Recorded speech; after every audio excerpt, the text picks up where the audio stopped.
오늘 신명기 제9장의 말씀은 우리가 잘 알고 있는 말씀이죠. 오늘 주시는 하나님 말씀의 도전은 하나님을 믿는다는 것은 무엇일까? 주님을 믿는다는 것은 과연 무엇일까 하는 것에 대한 깊은 도전을 주고 있습니다. 우리는 하나님을 믿는다고 고백하는데 하나님을 믿고 교회의 공동체의 일원인데 정말 하나님을 믿는다는 것은 무엇일까? 오늘 주님은 우리 믿음에 대해서 말씀하고 계십니다.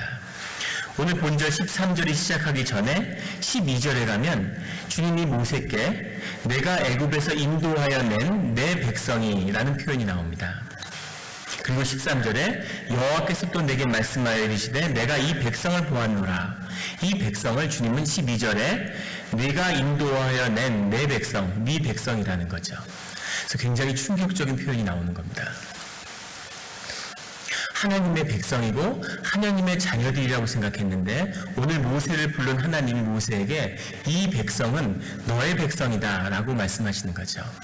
그러고 나서 그 백성을 다 멸하시겠다고 14절에 말씀하고 계십니다. 내가 그들을 멸하여 그들의 이름을 천하에서 없애고 너를 그들보다 강대한 나라가 되게 하리라 이렇게 말씀하고 계시죠.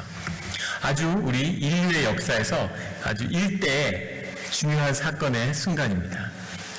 이때 모세가 40일의 금식으로 온 몸으로 주님의 뜻을 막지 않았더라면, 주님의 새로운 뜻을 구하지 않았으면 주님께서는 이제 아브라함의 자손, 아브라함의 약속하신 그 아브라함의 자손을 향한 주님의 약속을 바꾸시려고 했던 겁니다. 주님이 한번 해보신 말이 아닐까? 너무 화가 나서 모세에게 한번 이렇게 해보신 말이 아닐까? 또 절대 그럴 리 없죠. 하나님은 절대 빈말을 하지 않으시죠.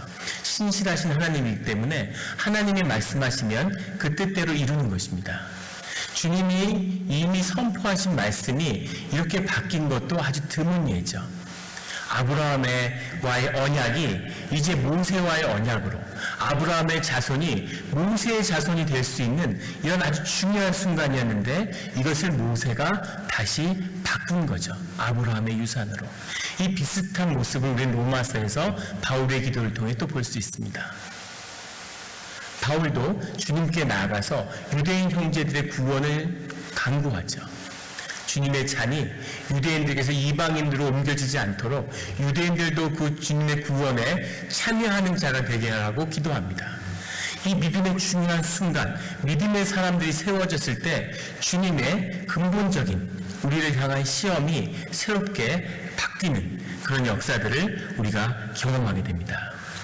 그런데 16절에 가면 이 사건에 대한 새로운 뜻이 나오죠. 내가 본즉 너희가 너희 하나님 여호와께 범죄하여 자기를 위하여 송아지를 부어 만들어서 여호와께서 명령하신 도를 떠났다. 하나님을 자기를 위해서 송아지를 부어 만들었다. 그래서 하나님이 그 백성을 버리게 됐다는 거죠. 너무나 잘 아는 사건이고 오늘 우리가 이어서 보게 될 히브리서의 주제이기도 합니다. 왜 사람은 하나님을 거역할까 하는 거죠.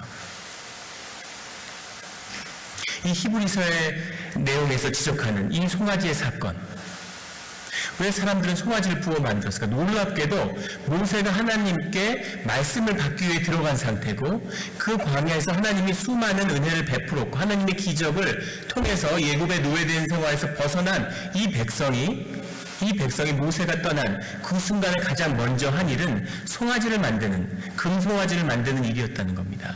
이 금송아지라고 하는 것은 번영의 상징이죠. 바알 숭배의 우상입니다. 우리가 성경의 역사를 통해서 누누이 보죠. 아세르의 상을 찍어버려라, 바알의 상을 부셔라, 계속 그 이야기를 하나님이 하시는데 왜 인간들은 바알 숭배를 끊지 못하느냐는 겁니다. 지금까지도 뉴욕에 가면 황금 송아지가 이렇게 있죠. 예. 황금 송아지는 그 증시가 이렇게 아주 번영할 때, 증시가 이렇게 호황일 때, 그것을 상징하는 아주 번영과 부의 상징이 황금 황소입니다. 바알 숭배부터 지금까지 그대로 내려오는 거죠.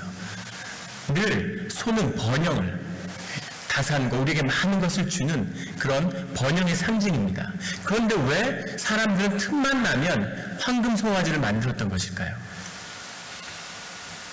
왜 하나님이 계시는데 그토록 황금 송아지에 집착하였던 걸까? 그 비밀은 바로 이 바알 숭배가 이 유대교의 기독교 사상 안에 같이 들어와 있기 때문입니다.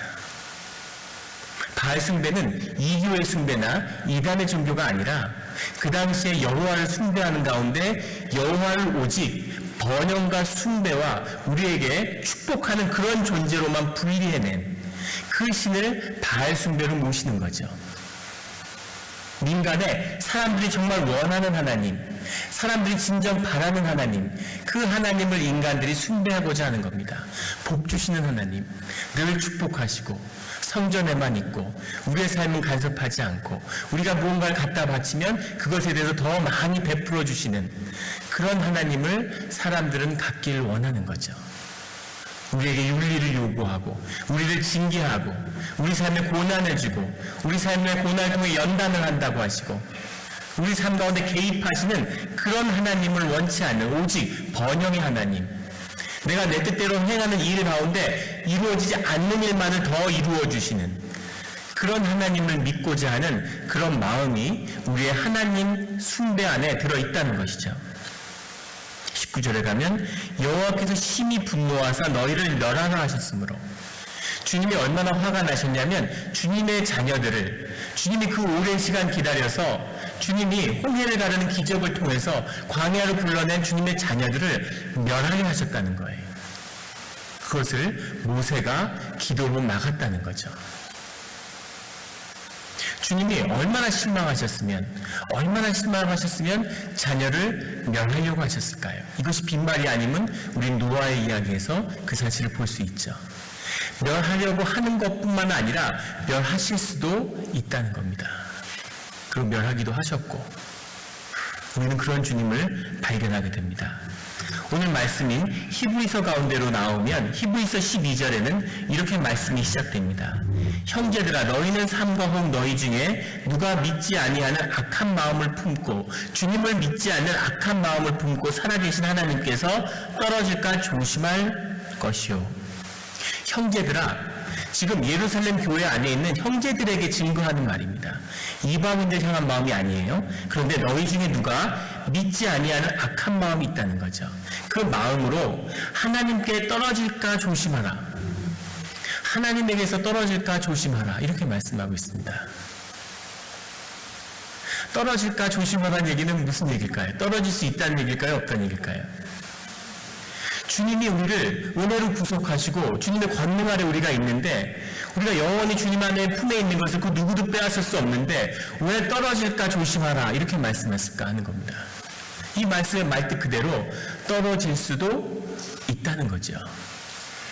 교회의 형제가 됐는데 한 교회의 공동체가 됐는데도 불구하고 하나님에게서 떨어질 수 있으니까 조심해야 된다 이렇게 권면하고 있는 겁니다.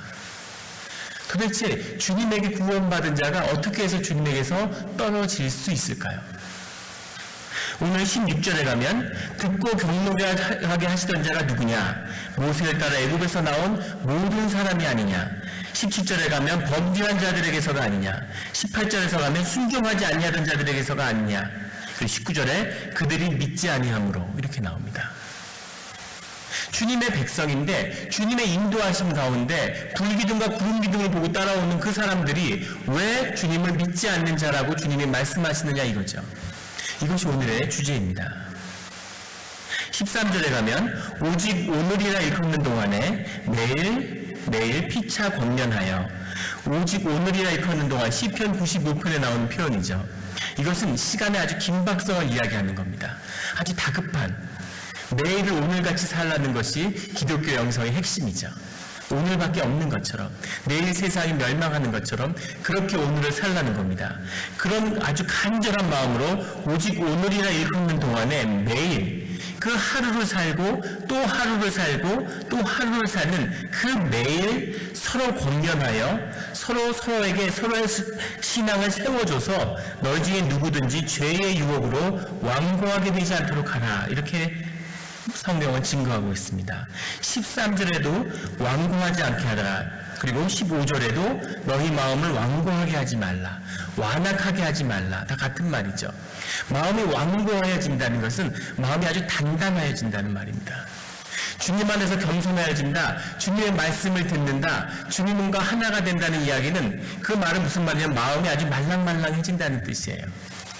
우리의 에고가 없어진다는 게 아니라 우리의 에고를 십자가에 못 박고 나도 우리의 에고는 살아남죠. 그래서 바울은 나는 나를 매일 십자가에 못 박는다고 고백하고 있습니다.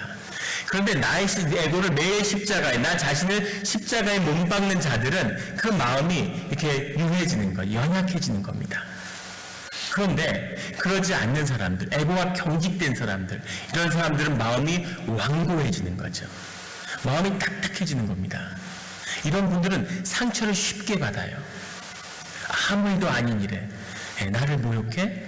나를 이런 사람으로 봐? 차를 탔는데 기사 아저씨 표정이 안 좋아.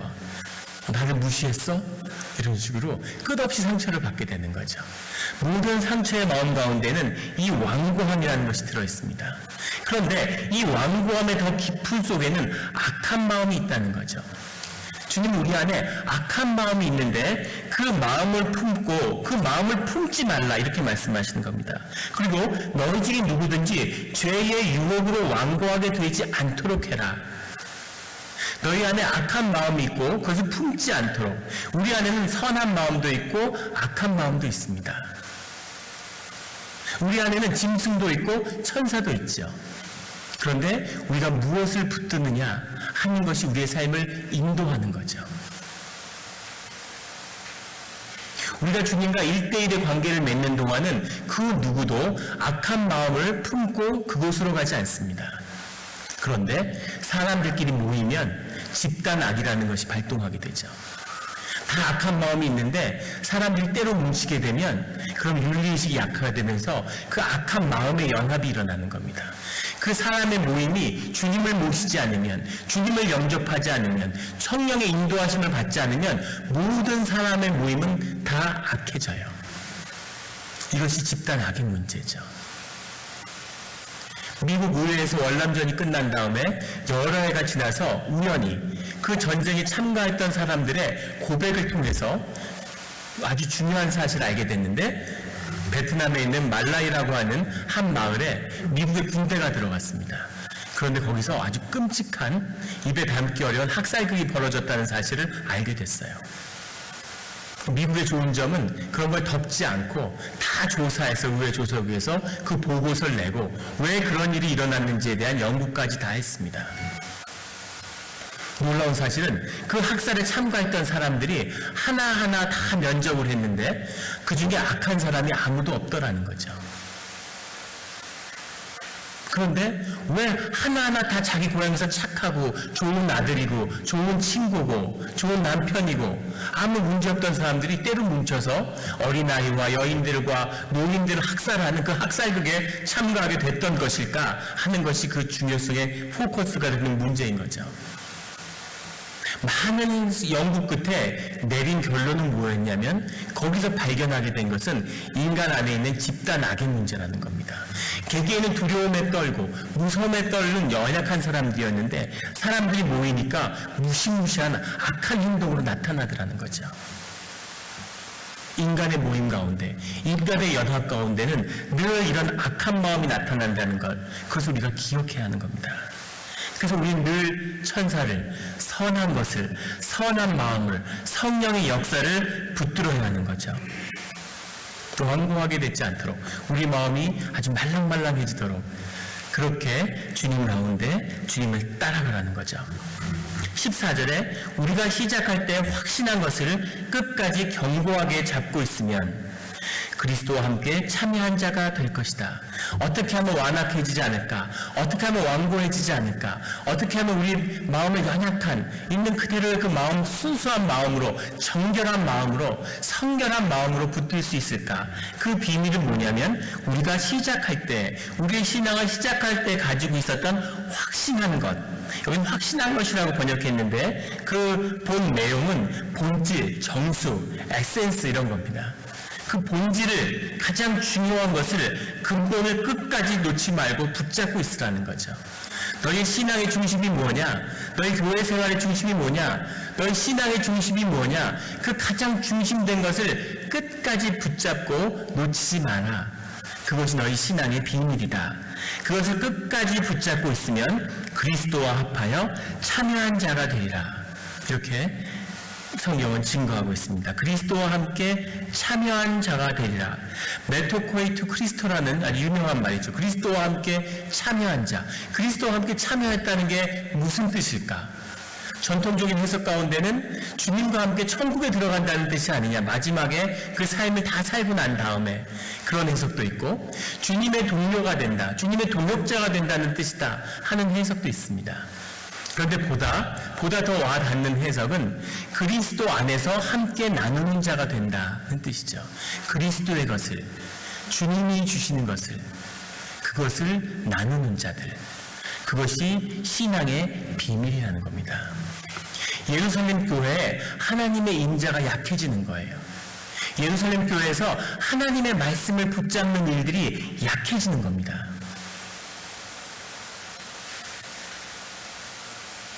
수도원에 가면 수도원에 많은 분들이 수도원을 찾게 되는데, 신앙의 열정을 가지고 순수한 마음으로 일생에 주님과 함께 살겠다, 오직 기도하고 주님을 위해 노동하면서 그렇게 이 삶을 살아가겠다, 이렇게 고백하는 사람들이 수도원으로 나온다고 합니다. 그런데 그 수도원의 위기가 언제 찾아오냐면, 그 생활의 위기가 한 20년에서 25년 사이에 찾아온다고 그래요. 신앙생활도 마찬가지죠.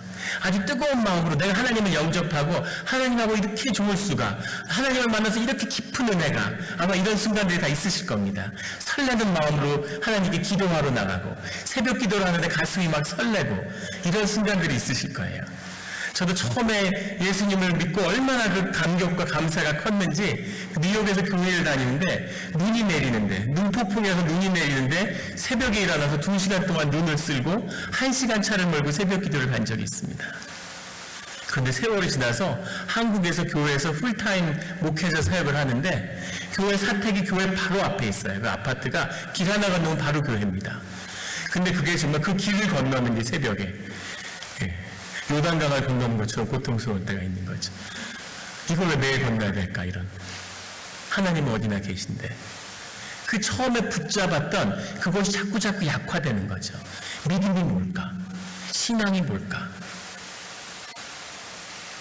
신앙생활을 20년, 25년 해왔는데 마음이 나도 모르게 딱딱해진 거죠. 하나님의 음성이 들리지 않는데, 하나님의 은혜가 더 이상 없는데, 내 삶이 뭐가 달라졌나? 되돌아보면 그게 그건 것 같은데, 내가 하나님을 모르고 살았어도 이거보다 못했을까? 뭐 이런 마음이 드는 거죠. 그런 사람들이, 첫 번째 시험에 드는 자들이 하나님의 따라가던 그 길을 떠나게 된다고 합니다. 수도원에서 나가는 거죠. 그런데 그 마음은 어떤 마음이냐면, 하나님을 내가 어떻게 믿어도 하나님이 나를 사랑하시고 나와 함께 하실 텐데, 이런 마음이 있는 겁니다. 내가 이걸 하던 저걸 하던, 직장을 다니던 그만두던 옮기던 어디에 이사해 가던, 내가 어떻게 살던 하나님은 나를 사랑하시고 하나님은 나와 함께 하실 텐데, 이런 마음이 있는 거죠. 그런 그룹이 제일 먼저 수도원을, 신앙의 자리에서 떠나가게 되는 거죠. 그것이 틀렸다고 정죄하는 것이 아니라 그렇게 신앙의 생활이 가는 분들이 분명히 있다는 겁니다. 두 번째는 어떤 그룹이 있냐면, 그 자리에 끝까지 머무는 겁니다. 하나님의 은혜가 없고 하나님의 음성이 들리지 않는데, 그런데 주님을 한번 선택했기 때문에 견고함으로 이게 나의 믿음이야, 이게 나의 선언이야, 이게 나의 삶이야 하고 그걸 견고하게 붙잡고는 그대로 고집하며 사는 거죠. 그런 사람들은 율법적이 되고 아주 독트리널한, 하나님을 어떤 계명 이런 것으로 받아들이는, 어떤 신조로 받아들이는, 그래서 아주 무서운 크리스찬이 되는 거죠. 하나님은 이런 분이야. 주일날 교회를 안 나와? 중직자가 새벽 기도를 안 해? 봉사를 안 해? 11조를 안 해? 그걸 나는 다 하고 있어. 그런데 그 마음속에는 온통 정죄함인 거죠. 은혜가 없고 딱딱한, 완고한, 다 상처받고 다 힘들어하는데 그 누구도 뭘 할 수 없는 견고한, 나는 신앙의 삶을 살고 있어. 그렇게 종교의 딱딱한 껍질이 삶을 점점 더 두껍게 감싸가는 거죠. 세 번째는 어떤 사람들이 있냐면 하나님의 목소리가 들리지 않고 그 어두운 시간을 그냥 계속 괴로워하면서 참는 사람들이 있다는 겁니다. 하나님이 말씀하지 않는데, 하나님이 거기 있으라고 하지 않은 것 같은데, 하나님이 이 고통을 왜 주셨는지 모르겠는데 그 고통과 시련 속에서 계속 참는 거죠.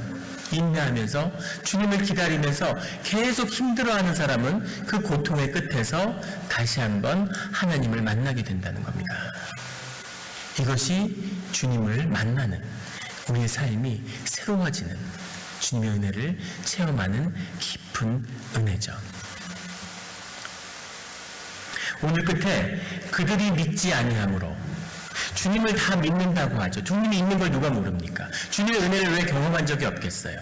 주님을 다 믿는다고 하는데, 그런데 그 의미는 완전히 내용은 다르다는 거죠.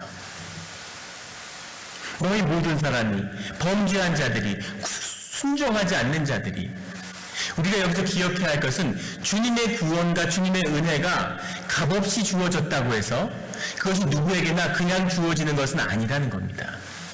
우리가 어떤 노력과 어떠한 각고의 그런 피눈물 속에서, 기도 속에서 주님을 만났더라도 그것은 주님의 값없는 은혜의 소산일 뿐이죠. 그러나 그 얘기가 우리가 막 살아도 아무렇게 가도 주님의 은혜가 우리를 구속하신다고 하는 그런 뜻은 아닙니다. 그런 복음이 파묻히죠. 십그레이스라고 하죠. 값싼 복음, 값싼 은혜가. 그런데 주님은 오늘 그런 말씀이 아니라 너희들이 믿지 아니하는 자들이 내게서 떨어질까 걱정하라, 이렇게 말씀하고 계시는 거죠. 한 청년이 저를 찾아와서 상담을 예전에 한 적이 있어요. 직장생활의 어려움을 토로하면서 신앙생활의 어려움 뭐 이런 것들 쭉 얘기했습니다. 그래서 제가 늘 그렇듯이 직장생활이 어려우니까 직장생활 그만두라고 권면했죠. 근데 그 종류에 놀랍게도 직장을 그만두고 그리고 선교를 떠나서 선교 생활을 하고 돌아와서 다시 또 직장생활 하면서 은혜롭게 잘 살고 있습니다. 근데 하나님을 새롭게 만나고 하나님의 깊은 은혜를 경험하게 되는 거죠. 근데 하루는 와서 이런 얘기를 하는 거예요. 주일 예배를 드리기가 너무 힘들다는 겁니다. 교회를 나가는데 예배 때 앉아 있을 수가 없대요. 고통스러워서. 그래서 교회는 가는데 봉사한다 그러고 주일 학교에 있고 뭐 여기 있고 저기 있고 그러면서 예배는 안 들어간다는 겁니다. 그래서 저도 그 이유가 뭐냐 이렇게 물어봤어요. 정말 궁금해서 물어본 겁니다. 저도 그런 때가 있었기 때문에. 그때 그 청년이 놀랍게도 뭐라고 이야기를 하냐면, 자기가 왜 이럴까? 왜 예배가 이렇게 고통스러울까? 선교 가서 그렇게 은혜를 받고 하나님을 사모했는데 왜 교회 예배에 앉아 있을 수가 없을까? 그렇게 고민하다가 결국 알게 된 진실이 뭐냐면, 놀랍게도 담임 목사님이 하나님을 믿지 않는다는 사실을 알게 됐답니다. 아무도 안 놀라시네요. 그걸 이제 알았어, 이런. 어떻게 목사님이 하나님을 믿지 않을까요? 하나님을 권면하고 믿음을 선포하고 복음을 전하고 교회에서 사역하는데 하나님을 믿지 않는다는 게 무슨 말일까요? 하나님을 믿는다고 얘기하죠. 하나님의 삶을 산다고 이야기하죠. 그런데 진짜는 하나님을 믿지 않는 거죠. 하나님을 믿는다는 것은 하나님의 음성을 듣고 하나님의 말씀에 따라서 그 말씀의 풍성함으로 살아가는 겁니다. 하나님의 말씀의 양식을 먹고 그게 내 삶을 채우고 이끌어가는 것, 주님이 무엇을 원하시는지, 주님이 여기서 구하시는 게 뭔지를 알고 그 뜻을 따라가는 것, 그게 믿는 거죠. 그런데 주님을 알고 주님의 말씀을 알고 주님의 뜻을 따른다고 하는데, 그런데 사실 주님을 믿지 않는 거죠. 더 정확히 얘기하면 주님이 어떤 분인지를 알기 때문에 주님이 무슨 짓을 할지 모른다는 그런 신뢰함이 없다는 뜻입니다. 주님께 나의 비즈니스를 내어드려야 하는 것을 내가 알아요. 그래야 내 삶에 평안이 오고 내 삶에 하나님께 주시는 뭔가 축복이 있을 수, 그 문이 열린다는 걸 알고 있어요. 그런데 주님께 그것을 내어드리지 못하는 거죠. 왜 그렇습니까? 이제 신앙생활을 오래 해서 주님을 아는 거죠. 주님한테 맡기면 주님이 무슨 짓을 할지 모르는 거죠. 주님은 무슨 일도 할 수 있다는 걸 아는 거예요. 주님, 이 나이에 제가 이걸 어떻게 키워왔는데 이건 안 됩니다. 예. 다른 건 마음대로 하시지만 이건 안 돼요. 이런 게 있는 거죠. 그것은 주님을 믿고 신뢰하는 사람이 아니라는 거죠. 예루살렘 교회를, 자신들의 경험을, 유대인의 정체성을 주님 앞에 내어드려야 되는데 그걸 하지 않는 거죠. 믿지 않는 자들이라고 주님이 말씀하시는 겁니다. 제가 한국에 가서 처음에 교회 사역을 하는데 저는 하나님의 은혜로 늦게 교회를 나와서 그런지 하나님이 참 그 뜨겁고 좋은 공동체들을 보여주셨어요. 그 때가 됐는지 수도원 생활도 하고 공부도 마치고 부푼 마음으로 교회 사역을 시작했는데 한국에 가서 규모가 크고 기관화된 교회를 처음 경험했습니다. 큰 충격을 받았어요. 이게 정말 교회인가? 이걸 정말 교회라고 할 수 있을까? 종교 기관인 거죠. 담임 목사는 CEO고 장로님들은 교회 이사진인 거예요. 보드 멤버인 겁니다. 그래서 경영진을 세워서 이렇게 매니지먼트를 하는 거예요. 철치 매니저가 된 거죠. 그래서 환멸이 들고 예배 때 그 허위의식, 위선 견딜 수가 없는 겁니다. 얼마나 고통스러운지 주님 앞에 이렇게 기도를 했어요. 주님, 많은 사람들 어렵게 하지 마시고 예수님이 교회를 나오십시오. 제가 교회 불을 지르고 떠나겠습니다. 이렇게 환멸을 느끼는 거죠. 왜 하나님은 나를 이런 곳에 인도해서 이 더러운 꼴을 보게 하실까? 이런 정죄하는 마음이 마음속에 가득한 겁니다. 그런데 하루는 그 교회에 한 여성도님의 90이 넘으셨는데 교회를 못 오시는 거예요. 그 주보를 갖다 드리러 신방을 갔습니다. 주보를 너무 보고 싶어 하신다고 그래서 그 주보를 가지고 갔는데 그분이 이렇게 주보를 읽으시는데 손으로 90세가 넘으셨어요. 이렇게 손으로 읽으시면서 눈물을 흘리시는 거예요. 그래서 제가 주보를 잘 만들어야겠구나 이런 마음도 들었는데 그분이 간증을 하시는 거죠. 그분은 의사 선생님이셨는데 한국에서 대한민국에서 두 번째 여자로서 두 번째 의사가 되셨대요. 일제 때 의과대학을 나온. 그래서 말씀을 나누면서 굉장히 저는 개인적으로 신기했습니다. 60년대 대졸자가 지금 박사학위 소지자보다 많다고 합니다. 적다고 합니다. 지금 박사학위 소지자가 60년대 대학 나온 사람보다 더 많은 거예요. 그 60년대 대학을 나왔다 그러면 대단한 거죠. 50년대 대학을 나왔다 그러면 정말 굉장한 겁니다. 남자분 가운데서 드물 뿐더러 여자분들이 50년대 대학을 나왔다는 것도 신기한 일이죠. 그런데 일제 때 일본에 유학을 갔다는, 미국에 유학을 가고 일본에 유학을 가고 도대체 부모님들이 어떤 분이었길래 얼마나 개명하신 분이었으면 딸을 그렇게 의학 공부를 시키셨을까? 그게 궁금했던 거죠. 아버님은 어떤 분이셨습니까? 하고 물었더니 아버님은 하도 어려서 돌아가셔서 기억이 없다는 거예요. 본 기억이 없다고. 그 어머님은 어떤 분이셨을까? 전 무슨 일제시대 대지주나 뭐 그런 분이실 줄 알았어요. 그 어머니는 삭바느질해서 당신을 키우셨는데 너무너무 고생하셨던 기억밖에 없다고. 그렇게 얘기를 하는 거죠. 그럼 어떻게, 의대는 어떻게 가서 그렇게 됐을까? 그게 궁금해서 그분의 삶의 이야기를 앉아서 들은 거죠. 그분이 어렸을 때 막내 외삼촌하고 어머니하고 셋이 살았는데 전란에 뭐 여러 가지 삶의 어려운 돌림병, 어려움을 겪으면서 집안이 풍지박산 나서 병에 걸린 막내 외삼촌을 잡고 어머니가 자신을 데리고 유랑을 했다는 거예요. 그런데 떠돌다 황해도에 있는 한 교회에 용한 목사가 있어가지고 기도만 하면 사람이 낫는다는 그 소문을 듣고 외삼촌을 고치기 위해서 자신을 데리고 그 교회를 찾아가셨대. 그래서 기도를 받고 자기 외삼촌이 나았답니다. 큰 은혜를 받고 그 교회를 다니게 됐는데 매 주일마다 겨울에는 그렇게 추웠다 그래요. 그래서 막 눈발이 휘날리는데 어머니가 외삼촌의 손을 잡고 자신을 업고서 그 눈길을 걸어서 교회에 가던 그 기억이 난다고. 그러면서 교회에 있었던 일들을 이야기하시는 거죠. 선교사님을 통해서 나중에 의학 공부를 하고 미국에도 유학을 하게 되고, 근데 교회에 있으면서 아름답고 즐거웠던 그 불행하고 상처 많고 그 풍지박산난 어린 시절의 그 고통이 다 행복한 기억으로 바뀌어 갔다는 거예요. 근데 이상한 건 그때 다시 생각해 보면 뭐가 그렇게 즐겁고 기뻤을까 한다는 거죠. 알 수 없는 기쁨이. 그분이 얘기하시는데 같이 모여서 음식을 준비하는데 뭔가 너무너무 기뻤다는 거예요. 즐겁고.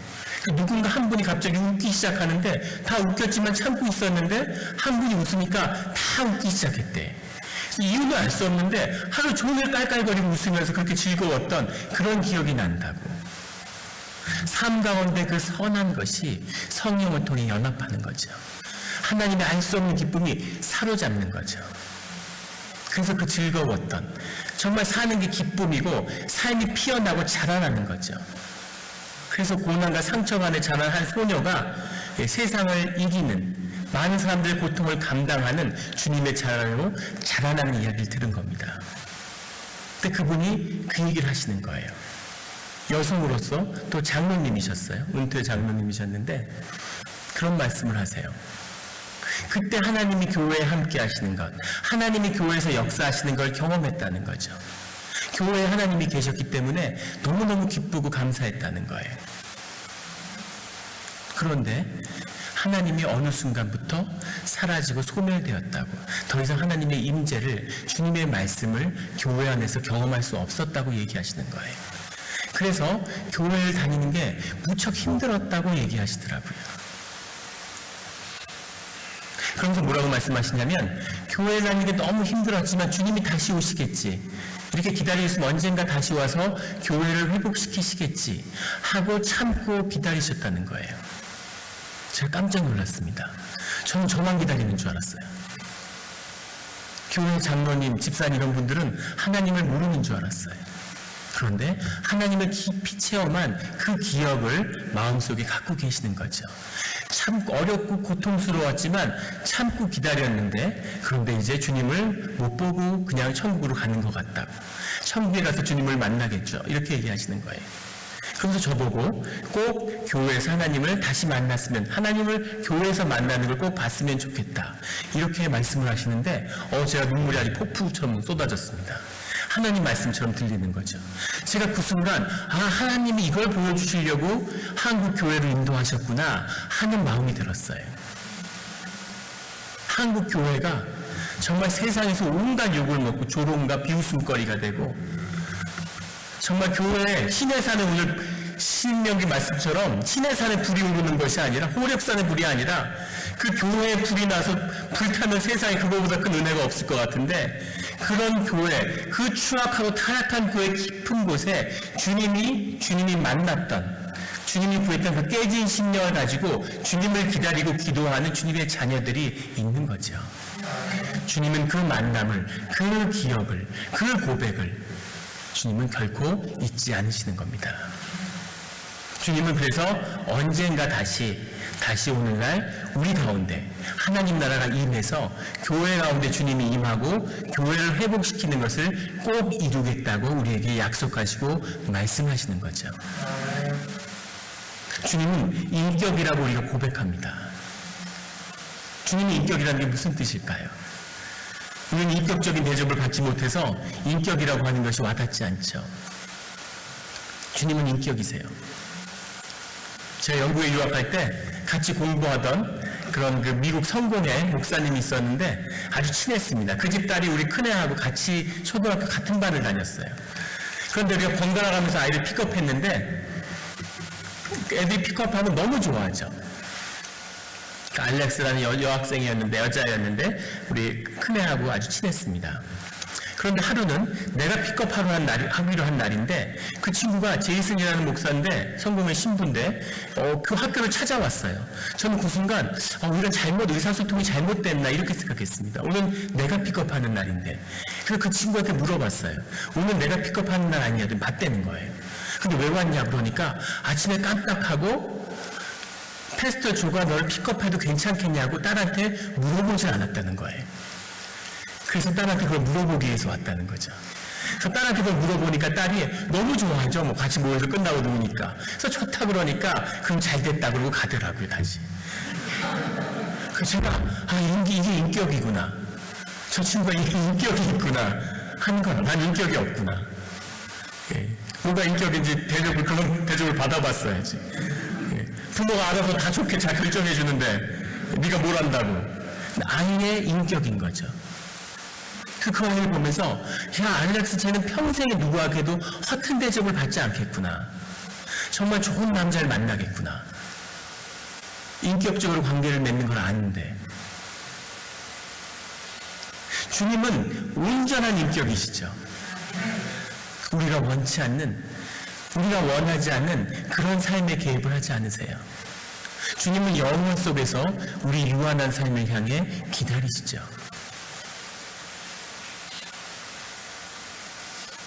우리가 예수를 믿고 여기까지 왔습니다. 하나님 믿는 게 뭐 그렇지, 교회가 뭐 그렇지,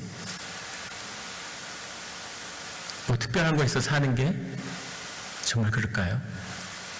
예수를 한번 믿었으면 온전하게 정말 하나님을 한번 믿어드려서 주님이 우리 가운데 진정 이루고자 하시는, 원하시는 일을 한번 이루게 해드려야 되지 않겠습니까? 주님이 하나님 나라가 임하는 것을 교회 문 밖에서 기다리시는 주님을 교회 안으로 모시는 거죠. 우리 밖에서 있는 주님을 우리 마음에 한번 모셔드리는 겁니다. 그리고 주님의 뜻에게 한번 내어드리는 거죠. 한 번은 믿고, 인생에서 우리가 예수를 믿었다면, 세례를 받았다면, 교인이라면, 직분자라면 일생에 단 한 번은 주님을 온전히 믿어드려야죠. 우리 마음에 그런 마음이 있잖아요. 내 자식이 고등학교 때 예수 열심히 믿으면 걱정되는 거죠. 얘가 너무 신앙에 빠져가지고 대학 잘 못 가면 어떡하지? 대학 때 빠지면 또 걱정되는 거죠. 얘가 너무 교회에 빠져서 제대로 직장 못 얻으면 어떡하지? 대학 졸업하고 직장 다니면서 믿으면 어떻습니까? 얘가 너무 빠져가지고 교회에 있는 남자랑 결혼하면 어떡하지? 믿음 좋고 그런 남자 시원찮은 이런 애하고 결혼하면 어떡하지? 내 와이프가 너무 교회에 빠져가지고 집안일을 소홀히 하면 어떡하지? 내 남편이 너무 예수를 열심히 믿어가지고 재산에 너무 많은 부분을 교회에 헌금하면 어떡하지? 건축 헌금하면 어떡하지? 다 우리의 진실한 마음이죠. 하지만 일생에 한 번은 이 땅에 온 이상 우리가 예수의 이름으로 살기로 했다면 주님에게 온전히 주님을 한번 믿어드리는 그런 결단이 오늘 이 밤에 우리 영락교회 성도님들에게 함께 하시기를 주님의 이름으로 축원합니다. 주님이 우리가 그 믿음을 붙잡으실 때 우리 가운데 놀라운 축복으로 우리가 상상하지 못했던, 우리가 기대하지 못했던 놀라운 은혜를 우리에게 보여주실 줄 믿습니다. 그 뜻을 이루는 영락교회 교인들이 되시기를 축원합니다.